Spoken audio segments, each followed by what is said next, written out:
I thought I would show the amenity kits from our Lufthansa flights. On the shorter flights, they give you tote bags. They have 5. I showed it to you on one of them, but I came home with a Colosseum. Here's my Colosseum. I came home with a Colosseum and Christ the Redeemer in Rio.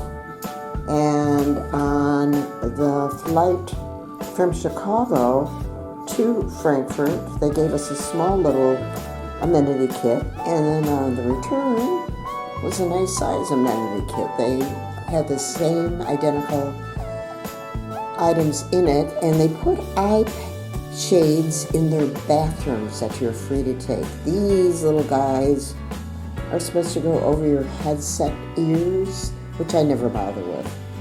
I figured, what kind of a disease am I going to get from the ear of a headset, right?